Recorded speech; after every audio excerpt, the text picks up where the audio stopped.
Welcome to the deep dive. So you sent over a really interesting mix of material. We've got YouTube clips, Wikipedia pages, some academic stuff, even Reddit threads. Yeah, a real range. And they all seem to circle around this core question. Why do we so often see race as this kind of boundary, this hard line dividing people? It's a huge question, definitely. And looking at all that material, you can see just how many layers there are to the answer. From history to biology to just personal experience. Right. So our mission today, I guess, is to try and unpack some of that. Why does race feel like such a barrier? It's fascinating, isn't it? Especially when you hear that biologically the differences, well, they're not as clear-cut as we often think. So why does it still have this power to divide? Okay, so let's get into it.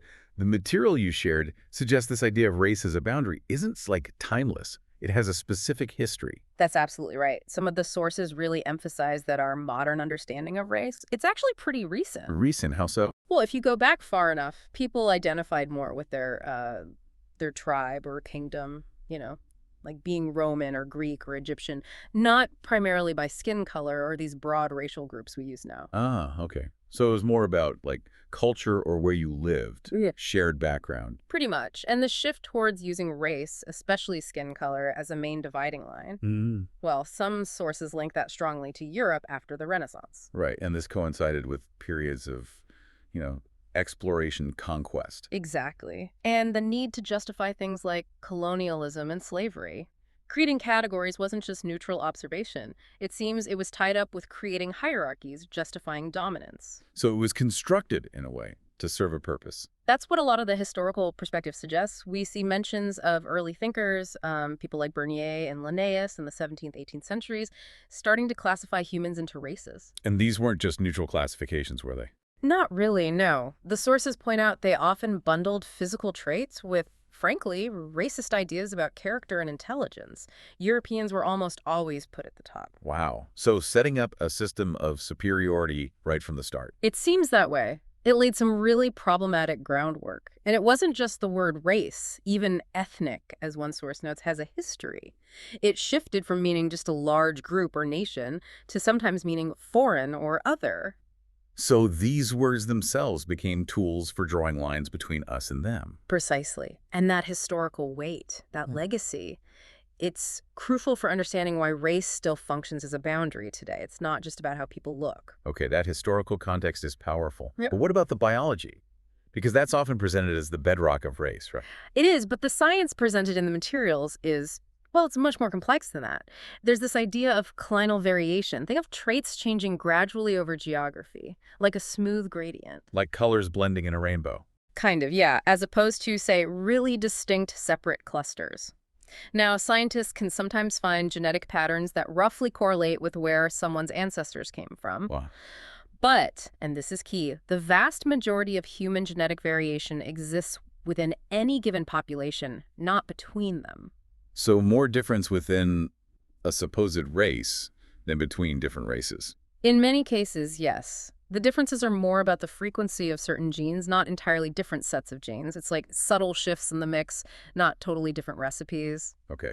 And I think one source mentioned that traits we associate with race, like skin color, don't always line up neatly with other genetic markers. Exactly. Traits can be inherited independently. You might share one trait with someone from one part of the world and another trait with someone from somewhere completely different. It doesn't all package together neatly into races. So the scientific consensus is moving away from distinct biological races. Increasingly, yes. Biologists, anthropologists.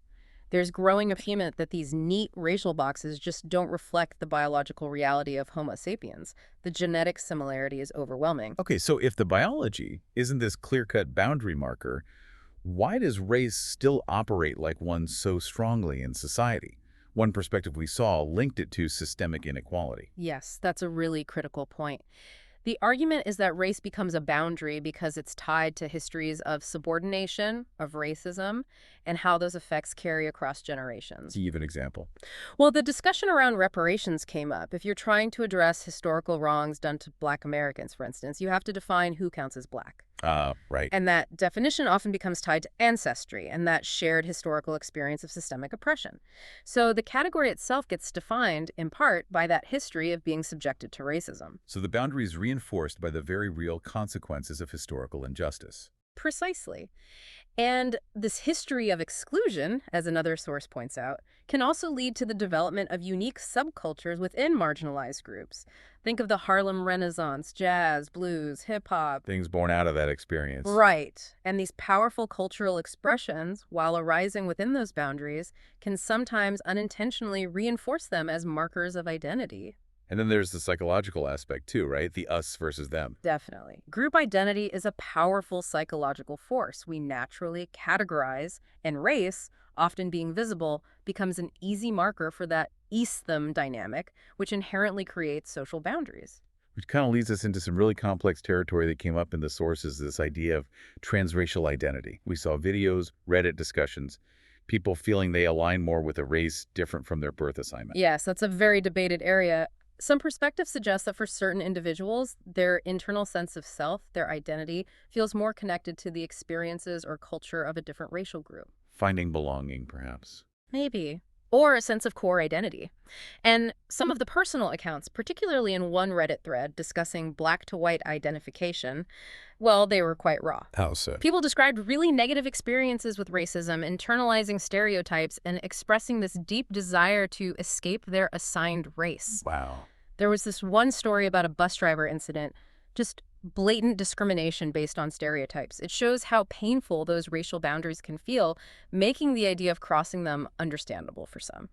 So the boundary itself creates the pressure or the desire to identify differently in some cases. That seems to be part of the narrative for some individuals, yes. These aren't just abstract lines, they have real personal impacts. But this whole concept is really controversial, isn't it? Yeah. We saw criticisms, especially from transracial adoptees. Very controversial. There are strong concerns that the idea of choosing one's race minimizes the specific, often difficult experiences of people actually adopted across racial lines, and that it potentially erases their unique struggles.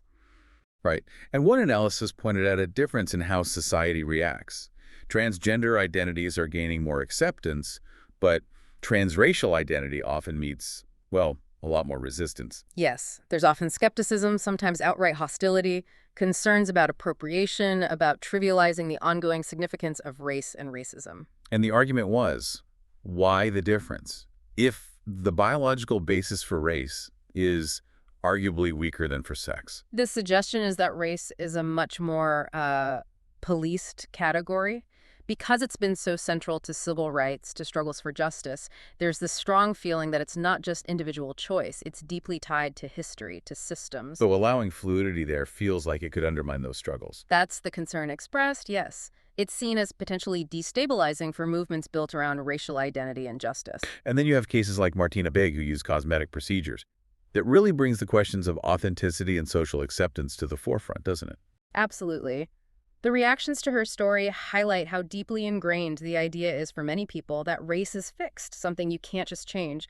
Unlike how perceptions around gender are evolving, it shows the different standards applied. That boundary feels very solid in those reactions. Extremely solid. Although it's also important to remember, as one story highlighted, that the experience within a racial group isn't uniform. Not everyone experiences those boundaries in the same way. That's a crucial nuance. Systemic issues exist, but individual experiences of racism can vary greatly depending on location, context, upbringing. So the lived reality of these boundaries is complex. Very. But even without direct negative experiences, people still navigate a world structured by these racial ideas and histories. And unfortunately, sometimes these boundaries are reinforced in really harmful ways, like the Great Replacement theory ideology that came up. Yes, that's a stark example of how fear and misinformation are used to deliberately harden racial lines, promote xenophobia, and frame groups as being in conflict. It actively works against blurring those boundaries. Just briefly, let's touch on the physical side again. Skin color, hair texture. The sources explain the biology, melanin, follicle shape. Right, the visible traits historically used to categorize. But the key takeaways seem to be that while there are tendencies, these aren't absolute determinants, correct? Exactly. There's huge variation within groups associated with certain traits. Relying solely on them to draw hard racial lines just oversimplifies the actual biological diversity. Okay. So finally, there was this mention of post-categorical thinking. What's that about? It's basically questioning the usefulness and validity of these broad racial categories altogether. Challenging the categories themselves. Yeah, suggesting maybe we should focus more on individual experiences, on specific instances of inequality, rather than relying on these large, often messy, historical boxes. So looking beyond race is the primary lens. Kind of. It acknowledges that identity is getting more fluid, the world more mixed. It's not about pretending racism doesn't exist, but asking if these fixed categories are the best way forward for understanding diversity and tackling inequality. So putting it all together, the reason race feels like such a boundary seems to be this really tangled mix. History, power, social construction, Yeah. mixed with biology that's actually much fuzzier than we thought. Right. Plus the real impact of systemic inequality, our own psychology of groups, and just lived experience. Exactly. It's all these things woven together. And understanding those layers helps explain why race, despite the weak biological case for rigid categories, still acts as such a potent dividing line. It really does give you a lot to think about. Yeah. And it makes you wonder, given everything we've discussed, the history, the social weight, but also the increasing recognition of identity fluidity elsewhere, how will our understanding of racial boundaries evolve? That's the big question, isn't it? No easy answers there. Definitely not. Oh. Well, thank you for exploring this with us today. It's a conversation we hope you, the listener, will continue having. Lots to reflect on.